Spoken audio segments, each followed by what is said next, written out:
नमस्कार श्रोता, रेडियो कान्तिपुरको प्रभातकालीन नियमित कार्यक्रम द हेडलाइनर्समा यहाँलाई स्वागत छ। कार्यक्रम लिएर आज म प्रकाश पाठक उपस्थित भएको छु। जनचासोका विभिन्न विषयमा अतिथिसँग विचार विमर्श गरिने यो कार्यक्रम रेडियो कान्तिपुरको तरङ्गमा हरेक दिन बिहान 7 बजेबाट आधा घण्टा सुन्दै आउनु भएको छ। कार्यक्रममा आज हामी मानव अधिकार संगठनका महासचिव महामनीश्वर आचार्यसँग कुराकानी गर्दैछौँ। कार्यक्रम सुन्दै जाँदा आजका हाम्रा अतिथिसँग कुनै प्रश्न वा जिज्ञासा राख्न मन लागे हाम्रो स्टुडियोको टेलिफोन नम्बर 01 55 41 906 मा आफ्नो प्रश्न टिपाउन सक्नुहुन्छ।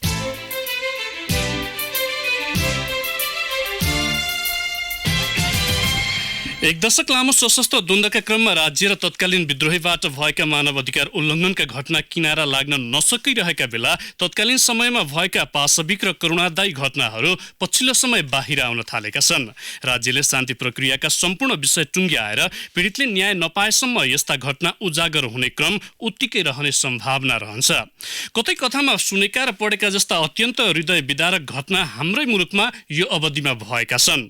केही घटना प्रतिनिधिमूलक रूपमा बाहिर आए पनि सयौं घटना अझै लुकेर बसेका छन्। त्यसका पीडितहरू अझै पनि न्यायको खोजीमा भौतारी रहेका छन्। द्वन्द्वकालीन अवस्था बाहेक समयमा पनि पद र शक्तिको आडमा निमुखा जनता त्यसको शिकार बन्ने गरेका छन्। यसलाई पछिल्ला केही घटनाले पुष्टि समेत गरेको छ।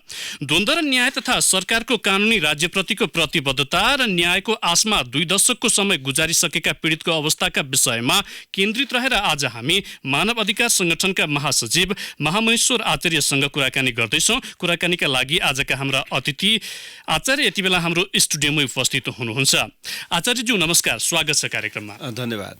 द्वन्द्व रूपान्तरण पछिको समय पीडितले पाउन सकेको न्याय र राज्यको दायित्वलाई तपाईँ कसरी विश्लेषण गर्नुहुन्छ यो अवधिमा?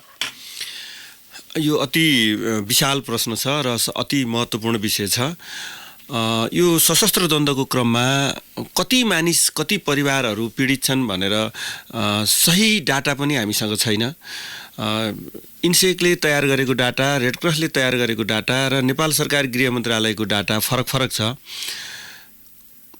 झन्डै 2 लाख भन्दा बढी परिवार भन्छ, करिब 8-9 लाख मानिसहरू द्वन्द्वबाट प्रत्यक्ष परोक्ष प्रभावित भएका छन् र कतिपय मानिसहरू त म यो द्वन्द्वका पीडित छन् तर उनीहरूले म यो सशस्त्र द्वन्द्वबाट पीडित भएँ भनेर भन्न पनि चाहेनन्। एक थरी मानिसहरू सशस्त्र द्वन्द्वबाट पीडित छौँ भनेर नियमित रूपमा आवाज उठाइरहनु भएको छ र अर्का एक थरी मानिसहरू हामी पीडित छौँ भनेर घरै बसिरहनु भएको छ। यसमा 2-3 वर्ग छ यसमा। र सशस्त्र द्वन्द्वमा जति पनि मानिसहरू पीडित भए, जति मानिसहरू प्रभावित भए, जतिले जमिन गुमाए, जतिले पेसा गुमाए, जतिले आफ्नो वासस्थान गुमाए, यी सबैलाई एकमुष्ट न्याय दिन सकिने अहिले सरकारसँग त्यो क्षमता छ जस्तो मलाई लाग्दैन। तर न्यायिक प्रक्रियाको सबैभन्दा दुःखद कुरा के हो भने सशस्त्र द्वन्द्वका समस्याहरूको निरूपण गर्ने न्यायिक निरूपण गर्ने प्रक्रिया जुन छ, सङ्क्रमणकालीन न्यायिक प्रक्रिया, यो बारम्बार अवरुद्ध भएको छ र यो किन अवरुद्ध भएको छ भन्ने पनि सरकारले स्पष्ट जवाब मानिसलाई दिएको छैन। फेरि एउटा सानो वर्ग छ र यो द्वन्द्वमा रमाएको वर्ग पनि छ, त्यो पनि एउटा विषाक्त वर्गको रूपमा देखा परेको छ र यो पीडाको आवाजै नउठाउने अर्को वर्ग छ।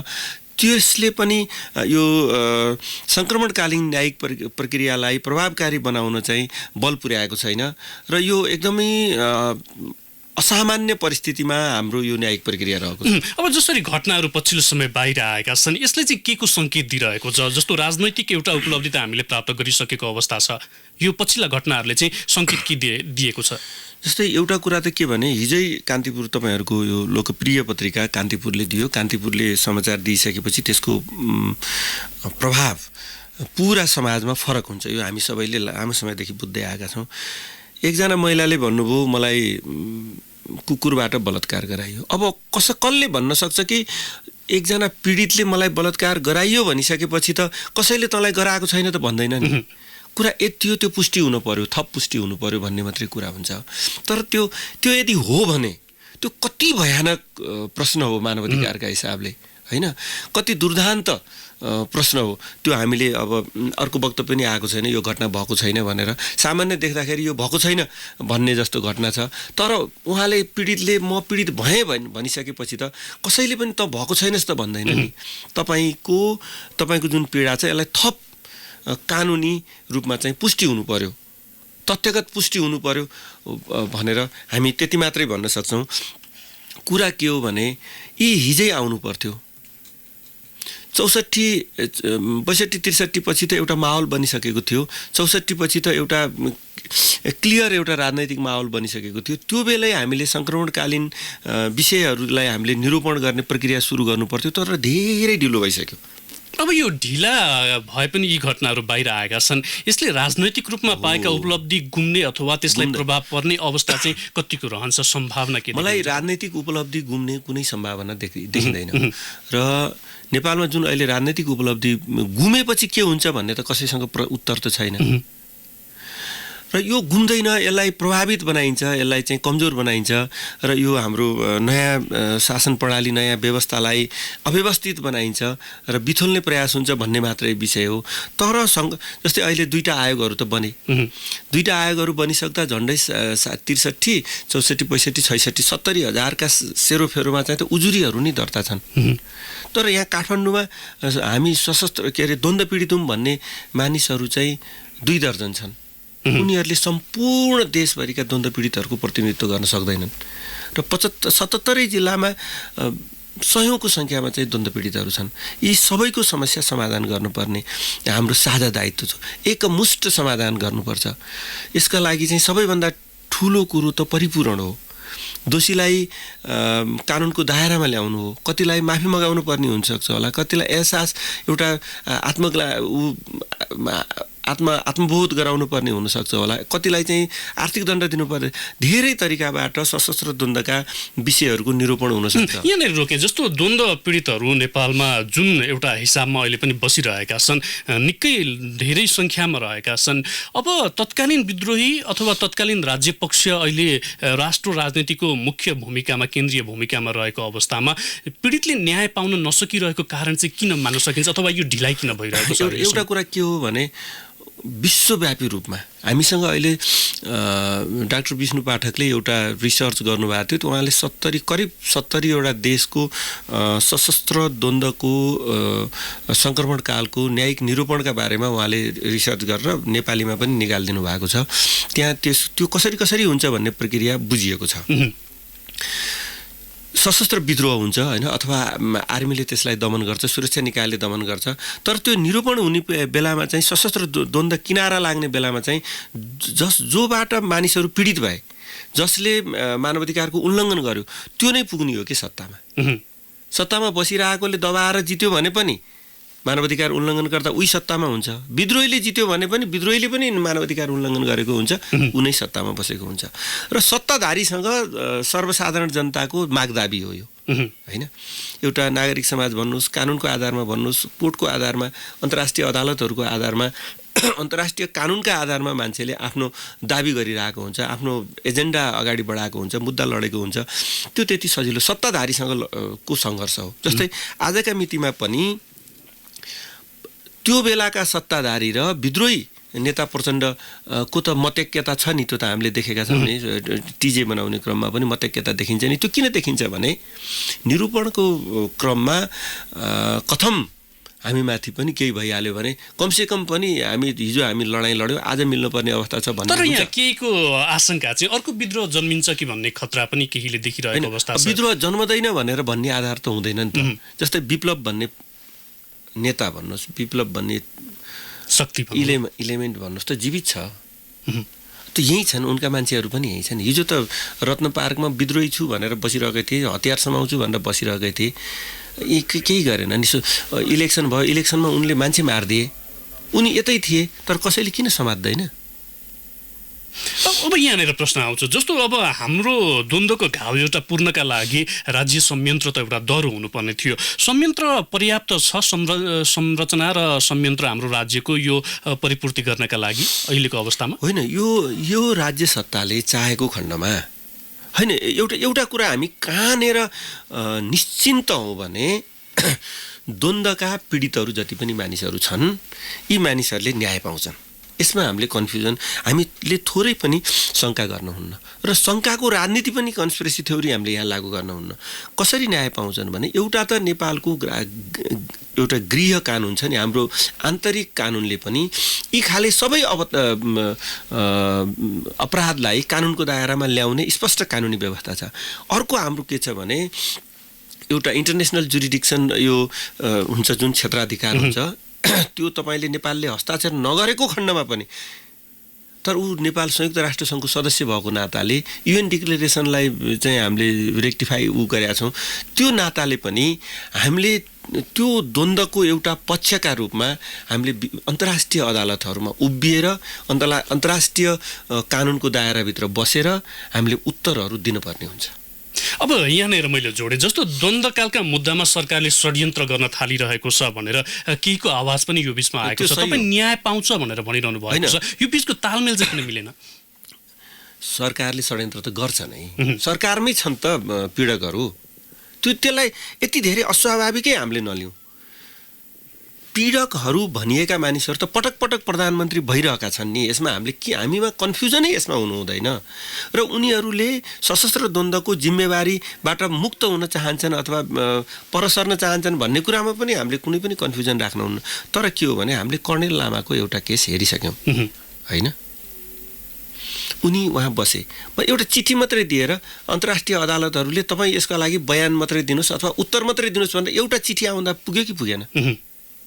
जस्तै हामीले एउटा अहिले नेपालको यही हो, तपाईँले भनेको प्रसङ्ग चाहिँ हाम्रो यो प्रत्यक्ष राजनीतिमा पनि परिरहेकै छ। तर द्वन्द्वको त्यसमा प्रभाव कम होला, द्वन्द्वको रिलेसन कम होला, तर सशस्त्र द्वन्द्वका पीडितहरूले न्याय पाउने अवस्था एकदम जीवित छ, एकदमै पाउँछन्। तर पीडितका तर्फबाट हेर्दा जस्तो हामीले न्याय पाउनुपर्ने अवस्था आयो भने वर्तमान नेतृत्वमा पुगेका व्यक्तिहरू पनि तानिनुपर्छ अथवा उनीहरू पनि सजायको भागीदार हुनुपर्छ भन्ने केहीको मत पनि छ। त्यताबाट चाहिँ आफू बस्नका लागि यो विषयमा ढिलाइ भइरहेको हो भन्ने उनीहरूको अनुमान पनि छ। जस्तै दुईटा कमिटीहरू बने, दुईटा कमिटीले त्यति ठुलो सङ्ख्यामा उजुरीहरू सङ्कलन गरे, तर त्यो कमिटीभित्र तपाईँ एकछिन पस्नुभयो भने सधैँ विवाद थियो। विवादको अर्थ के हुन्छ? कमिटीले काम गर्न सक्दैन। अर्को म्याद थप्नुहोस्, फेरि अब नयाँ कमिटी बनाउनुहोस्, नयाँ कमिटीमा पनि फेरि विवाद भयो भने के गर्नुहुन्छ? अनि त्यहाँ नियुक्ति कसले गर्छ? सरकारले। होइन, सरकारमा को छन् तत्कालीन अवस्थामा? अनि विद्रोहमा प्रतिपक्षमा को छन्? हो। त्यो भएर मैले बारम्बार के भन्ने गरेको छु भने मेरो निजी सिद्धान्त, मेरो निजी एउटा विचार के छ भने यो देशमा शक्ति सन्तुलन छैन। जस्तै पार्लियामेन्टलाई एक व्यक्तिले कन्ट्रोल गरेको छ कि छैन? अहिले बहुमतको सरकार छ, त्यसमा 2/3 एउटा सरकार बनेको छ होइन, बहुमतको त एउटै पार्टी छ, 2/3 गभर्मेन्ट बनेको छ। त्यसलाई एकजना व्यक्ति खड्गप्रसाद ओलीले नियन्त्रण गर्नुहुन्छ, चुइक कोही बोल्न सक्दैन भनेपछि सिङ्गो पार्लियामेन्ट एकजना व्यक्तिको अन्डरमा छ। अनि आउँछ न्यायालयमा कुन मान्छे जान्छ? अब मैले यहाँनिर तपाईलाई त्यो पुरै गभर्मेन्ट, पुरै स्टेटको मेकानिजम एउटा दल विशेष, दलमा एउटा व्यक्ति विशेष, व्यक्तिको वरिपरि भएको एउटा सचिवालय विशेषले चलाइरहेको अवस्थामा तपाईँले शक्ति सन्तुलनको सिद्धान्त, न्यायपालिका नि प्रभावित हुन्छ, अख्तियार प्रभावित हुन्छ, सेना प्रभावित हुन्छ, पुलिस प्रभावित हुन्छ, सम्पूर्ण न्यायिक प्रक्रिया प्रभावित हुन्छन् भन्ने कुरामा तपाईँको सङ्केतलाई यसरी पनि बुझ्दा हुन्छ। जस्तो संविधानमा लोकतन्त्र भनेर हामीले लेख्न त लेखेका छौँ, तर देशमा अझै निरङ्कुशता नै हाबी भइरहेको छ भन्ने सङ्केत हो तपाईँको? हो, एकदम स्पष्ट सङ्केत के हो भने हामीले सिकेको, हाम्रा नेताहरूले सिकेको राणाबाट, हाम्रा नेताहरूले सिकेको कोबाट? पञ्चायतबाट। हाम्रा नेताहरूले सिकेको सशस्त्र द्वन्द्वका बेला चाहिँ त्यो हाई कमान्डले गरेको चाहिँ त्यो जुन रवाब सिकेको, त्यो पार्टीको रवाब, गिरिजाप्रसाद जस्तो एकदम अकण्टक नेता बन्ने हाम्रो जुन सिकाइ छ नि, हामीले सामूहिक अभ्यास कहिल्यै गर्ने, सामूहिक अभ्यास भएको भए लोकतन्त्र यति कमजोर हुने थिएन। त्यसमा पनि नेपाली कङ्ग्रेस भन्ने पार्टीमा त कहिल्यै सामूहिक अभ्यास छैन, एक व्यक्तिको डिसिजन हुन्छ। अहिले पनि नेकपामा त कमसेकम चाहिँ त्यो नेतृत्वहरूको हाइट कम हाइट भएका नेताहरू भएको, त्यहाँ एउटा हाई अभ्यास हुन्छ कि संयुक्त अभ्यास, एउटा टिम वर्क हुन्छ कि भनेको त्यहाँ पनि छैन। एकजना दुईजना व्यक्तिले बैठकै नबसाइ डङ बोलेको देखिन्छ, काम गरेको देखिन्छ, नियुक्ति गरेको देखिन्छ, कोही बोल्न सक्दैन। अब यो घटनाक्रम त तपाईँले भन्नुभयो जस्तो राजनैतिक दलहरूको जुन एउटा अस्तव्यस्तता पनि यसमा मुख्य जिम्मेवार छ। अब यो जुर्मुराउने अवस्था चाहिँ कहिले आउँछ? राजनैतिक दलहरू कहिले जुर्म मनाउँछन्, मानवाधिकार कर्मीहरू कहिले जुर्म मनाउँछन्, पीडितहरूले त योभन्दा अगाडि पनि लामो समयदेखि आवाज उठाइरहेको अवस्था छ, तर न्याय पाउन नसकिरहेको अवस्था। एकछिन है, तपाईँले एकदम सही कुरा गरिरहनु भएको छ र नेपालमा सबैभन्दा ठुलो पिपुलमा जाने एफएममा म बोलिरहेको छु। मलाई एउटा कुरा तपाईँ पत्रकार आफै विद्वान हुनुहुन्छ, मलाई भनिदिनुहोस्, नेपालमा सशस्त्र विद्रोह हुँदा तपाईँले परिकल्पना गर्नुभएको थियो एकजना व्यक्तिले को नेतृत्वमा यत्रो सेना खडा गरेर यत्रो मान्छे देश करिब राजधानी बाहेक करिब कब्जा भएर त्यो कुन शक्तिको आधारमा कब्जा भयो?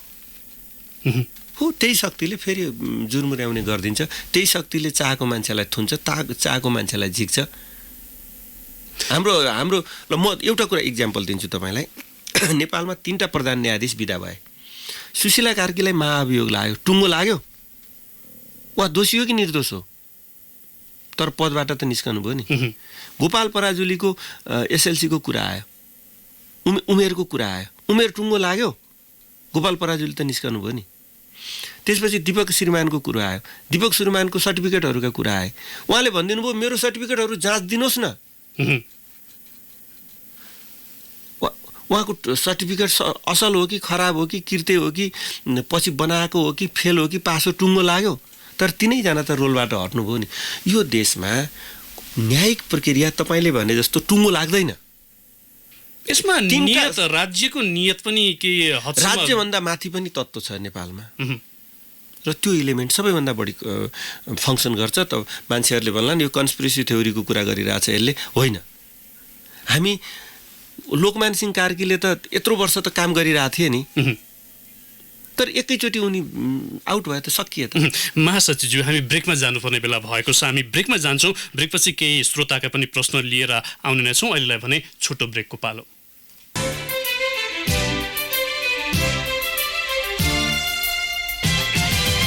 ब्रेकपछि कार्यक्रममा यहाँलाई पुनः स्वागत छ। तपाईँ रेडियो कान्तिपुरको तरङ्गमा कार्यक्रम द हेडलाइनर्स सुनिरहनु भएको छ। कार्यक्रममा आज हामी मानवाधिकार सङ्गठनका महासचिव महामुनीश्वर आचार्यसँग कुराकानी गरिरहेका छौँ। आचार्यज्यू, यहाँलाई कार्यक्रममा पुनः स्वागत छ। धन्यवाद। धेरै श्रोताको प्रश्न छ, हामीसँग जम्मा 10 मिनट समय छ, संक्षिप्त जवाबको अपेक्षा गर्छु। रामकृष्ण श्रेष्ठले काठमाडौँबाट सोध्नु भएको छ, म आफैले सहनु पर्यो, खेत बेचेर मैले चन्दा दिनु पर्यो तत्कालीन विद्रोहीलाई, मेरो दुःख कसले बुझ्ने, म पनि अपहरणमा परेँ, यो अवस्थालाई राज्यले सम्बोधन गर्ने अवस्था हुन्छ कि हुँदैन? रामकृष्णजी, यहाँको प्रश्नलाई म पहिला त स्वागत गर्छु। पहिलो कुरा के भने, तपाईँ जस्ता हजारौँ मानिसहरू छन् जसले आफ्नो वासस्थानका जमिनहरू बेचेका छन्, सम्पत्तिहरू सकेका छन्, र त्यति भएर पनि अपहरणमा परेका छन्, मारिएका पनि छन्। यो सशस्त्र द्वन्द्वमा धेरै ठुलो पीडा बोकेर मानिसहरू बसिरहेका छन्। त्यो मध्ये तपाईँ पनि एउटा हुनुहुन्छ। मलाई लाग्छ यो टिजे कमिटीहरूमा तपाईँको उजुरी होला, र त्यो उजुरीहरूको किनारा लाग्छ, र तपाईँले न्याय पाउनुहुन्छ, र तपाईँले न्याय पाउने दिन आउँछ। राज्यले ठुलो धनराशि खर्च गरेर, ठुलो एउटा छाती गरेर सबैलाई न्याय दिन्छ भन्ने हाम्रो आशा हो, र हामी पनि तपाईँहरूको पक्षमा लडिरहेका छौँ सधैँ। हामीहरू पनि छौँ तपाईँको पक्षमा। धन्यवाद। श्याम खतिवडाले सुनसरीबाट सोध्नु भएको छ, अध्ययन गरी तयार पारिएको प्रतिवेदन कार्यान्वयन हुँदैन, मानवाधिकार आयोग किन कमजोर बनिरहेको नेपालमा? मानवाधिकार आयोग कमजोर, आफैमा मानवाधिकार आयोग कमजोर बनाउने काम भएको छ।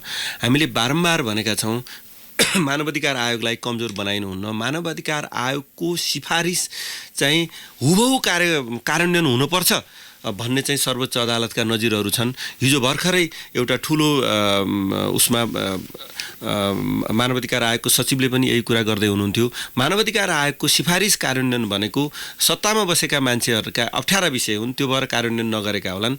मानवाधिकार आयोगले झन्न तपाईँ यत्रो जर्जर अवस्थामा पनि मानवाधिकार आयोगले आफ्ना धारणाहरू स्पष्ट रूपमा राखेको छ। मानवाधिकार आयोगको पीडा त्यहीँभित्र नगई थाहा हुँदैन, र कार्यान्वयन नगर्नु राज्यको स्टेटको कमजोरी हो, सरकारको कमजोरी हो। मानवाधिकार आयोगले त गरेकै छ नि। गोठाटारबाट मुकुन्द प्रसाद अधिकारीले सोध्नु भएको छ, तत्कालीन युद्धका समयमा दुवै पक्षमा दुवै पक्षले अधिकारका उल्लङ्घन त गरेका छन्। विभाजित मानवाधिकारवादीले अधिकारका विषयमा चाहिँ बिचमा अथवा तटस्थ भएर बोल्ने अवस्था कतिको रहन्छ अहिले? सबैभन्दा राम्रो कुरा गर्नुभयो तपाईँले।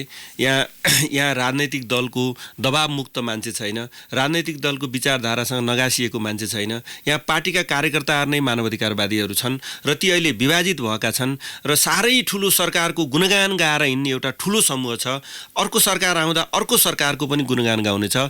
जहाँसम्म मानवाधिकारको विषय छ र तटस्थ मानवाधिकारवादीको सङ्ख्या अत्यन्त औँलामा गन्न सकिने अवस्थामा पनि छैन। तपाईँले जायज कुरा गरिरहनु भएको छ। तैपनि के हो भने एन केन मानवाधिकारवादीहरूले न्यायको पक्षमा आवाज उठाइरहेका छन्। यसमा हामीले सन्तोष गर्नुपर्छ। सिराहाबाट चन्द्र राईले सोध्नु भएको छ, द्वन्द्वकालीन घाउ केलाउँदा झनै समस्या बढ्ने हो कि भनेर राजनैतिक नेतृत्वले चाहिँ त्यसलाई अलिकति किनारा लगाउन खोजेको हो अथवा अलिकति बाइपास गर्न खोजेको हो उहाँको आशय? द्वन्द्वकालीन धन्यवाद। द्वन्द्वकालीन समस्या निरूपण गर्ने क्रममा अथवा त्यो बेलाका घाउहरू खोदल्दाखेरि अर्को नयाँ समस्या आउँदैन।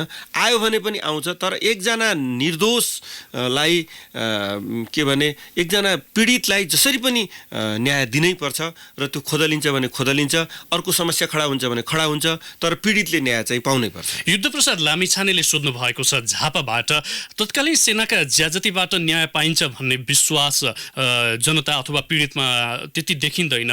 उनीहरूमा अझै पनि भय अथवा त्यो त्रास रहेको छ। यस्ता व्यक्तिहरूलाई बाहिर उठाउनका लागि अब मानवाधिकारवादी, मानवाधिकार कर्मी तथा तपाईँहरू जस्ताको भूमिका के रहन्छ? हेर्नुहोस्, सेनाबाट पीडितहरूले कारबाही न्याय पाउँदैनन् भन्ने कुरा पनि हामीले त्यस्तै हल्लाको भरमा पत्याउनु हुन्न। र कानुनको दायरामा त सेना आउँछ। सेना त एउटा राज्यको एउटा युनिट हो। त्यो कानुनको दायरामा आउँछ। कर्णेल लामाको केस घटिसकेको छ। त्यो भएर सेना पनि पहिला तपाईँहरूले सोचे जस्तो छैन र न्यायिक प्रक्रिया चाहिँ सेनाले रोकेर, पुलिसले रोकेर, विदेशीले रोकेर, यो सरकारले रोकेर रोकिँदैन है। यसमा चाहिँ हाम्रो कन्फ्युजन हटाउनुपर्छ। धन्यवाद। अब जस्तो द्वन्द्वकालबाट बाहिर आएर हेर्दा पनि अन्य घटनाहरू पनि भएका छन्, जस्तो मुख्य रूपमा राजनैतिक आवरणमा के घटनाहरू भएका छन् भनेर पछिल्लो समय हामीले केही उदाहरणहरू पनि लिन सक्छौँ। यसलाई चाहिँ जस्तो यो मोहम्मद अफ्ताब आलमको केस पनि छ जुन मानवाधिकार घटनासँगै सम्बन्धित छ। यस्ता विषयहरूमा पीडितले न्याय पाउने अवस्था शक्तिका कारण अथवा शक्तिमा भएका व्यक्तिका कारण नभएको अवस्थाप्रति चाहिँ तपाईँ कतिको गम्भीर विश्लेषण गर्नुहुन्छ यसलाई चाहिँ? एकदमै जायज कुरा छ। अफ्ताब आलमको केस घटेको 12 वर्ष भयो। 12 वर्षका बीचमा अफ्ताब आलम पटक पटक मन्त्री हुनुभयो अथवा शक्तिमा हुनुभयो, सत्तामा जानुभयो। सांसद बहालवाला 4 दिन अगाडिसम्म हुनुहुन्थ्यो र त्यो बीचमा उहाँको त 1 वर्षभित्र उहाँलाई किन कारबाही नगरेको? पुलिस त्यहीँ थियो, अदालत त्यहीँ थियो, राजनैतिक दल त्यहीँ थिए, यी मिडिया त्यहीँ थिए। आज एकैचोटि अदालत त्यहीँ थियो। आदेश अहिले दिएको आदेश हिजै दिन सकिन्थ्यो। किनभने यहाँ न्यायिक प्रक्रियालाई अवरुद्ध गर्ने ठुलो एउटा जमात इलिमेन्ट शक्ति छ, त्यसले रोक्छ। कहिले चाहन्छ त्यो इलिमेन्टले त्यही बेला चाहिँ कारबाहीका प्रक्रिया सुरु गर्ने गरेको छ। जहाँसम्म अफ्ताबको केस सुनिएको छ त्यहाँ ती पीडितहरूले न्याय पाउनै पर्छ। त्यसमा कसैले शङ्का गर्न हुँदैन। न्याय पाउनुपर्छ। ती दोषीहरू कानुनको दायरामा जेल सजाय जे पाउनुपर्छ। र त्यतिकै महत्त्वपूर्ण अर्को कुरा के पनि हो भने हिजो यो न्यायिक प्रक्रिया ढिलाइ गर्नेहरू, हिजो त्यो दोषका आरोपित व्यक्तिसँग काँधमा काँध मिलाएर बस्नेहरूले कमसेकम आत्मआलोचना गर्नु पर्दैन? त्यसमा त हाम्रा शीर्षस्थ नेताहरू छन् नि। यसै सम्बन्धमा बलभद्र आचार्यले झापाबाट पनि प्रश्न सोध्नु भएको छ। अधिकार कर्मी पनि काठमाडौँका घटना बाहिर आएपछि मात्र उफ्रने हो। इटाभट्टाका पीडितले कहिले आवाज उठाए तर काठमाडौँमा कसैले सुनेनन्। अहिले अब सर्वत्र त्यो विषयमा चर्चा भइरहेको छ। यस्ता विषयहरूमा तपाईँहरूले सूक्ष्म रूपमा अध्ययन गरेर दोषीलाई कारबाही गर्नुपर्ने अवस्था रहन्छ कि रहँदैन? यो मुद्दामा सुरुदेखि हामीले बहस गर्दै आएका छौँ हैन। अब यो प्रचार गर्ने कुरा पनि हुन्न, प्रचार गर्ने साधन पनि हुँदैन हैन। अब आचार्यजीले गुनासो एभरेज रूपमा गर्नुभयो र यस्ता केसमा हरेक यस्ता मानवाधिकार उल्लङ्घनका घटनाहरूमा सुरुका दिनदेखि मानवाधिकारवादीहरू हुन्छन्। उनीहरूको पहुँच कति पुग्छ, उनीहरूको क्षमता कति छ, उनीहरूका कुरा राज्य यन्त्रले कति मान्छ कति मान्दैन भन्ने कुरा महत्त्वपूर्ण कुरा हो।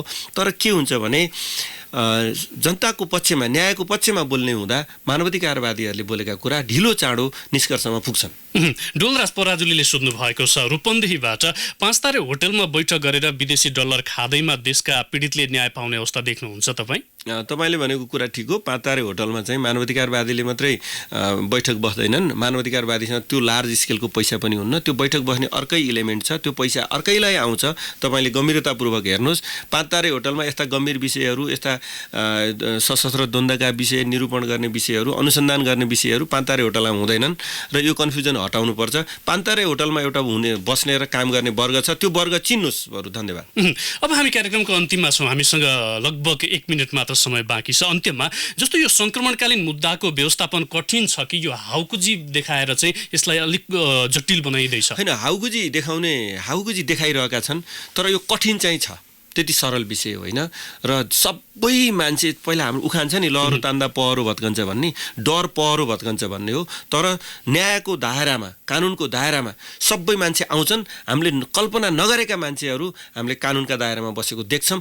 यहाँ पनि बस्न सक्छन्, यो देशदेखि बाहिर इन्टरनेसनल जुरिडिक्सन अन्तर्गत विदेशमा पनि बस्न सक्छन्। भनेपछि यसलाई चाहिँ अर्ध राजनैतिक चरित्रको मध्यमार्गी बाटोबाट हल गर्न सकिने अवस्था हो? त्यसमा बाटो निर्धारण गर्न सकिँदैन, बाटो न्यायिक प्रक्रियाले निर्धारण गर्छ। धन्यवाद। हवस् त, हाम्रो कार्यक्रमको निर्धारित समय पनि सकिएको छ। तपाईँ स्टुडियोसम्मै आएर आफ्नो विचार राखिदिनु भयो, यहाँलाई धेरै धेरै धन्यवाद। धन्यवाद। हवस् त श्रोता, आजका लागि कार्यक्रमको निर्धारित समय सकिएको छ। कार्यक्रममा आज हामीले मानव अधिकार सङ्गठनका महासचिव महामुनीश्वर आचार्यसँग कुराकानी गऱ्यौँ। फरक प्रसङ्गमा अर्का अतिथिसँगको छलफल लिएर भोलि फेरि आउनेछौँ। आजको कार्यक्रमबाट न्युज डेस्कका सबै सहकर्मीसँगै प्राविधिक मित्र गङ्गाराम पाण्डे र रवि श्रेष्ठसँगै म प्रकाश पाठक पनि बिदा हुन्छौँ। नमस्कार। सूचना र मनोरञ्जनको संवाहक रेडियो राष्ट्रको रेडियो कान्तिपुर।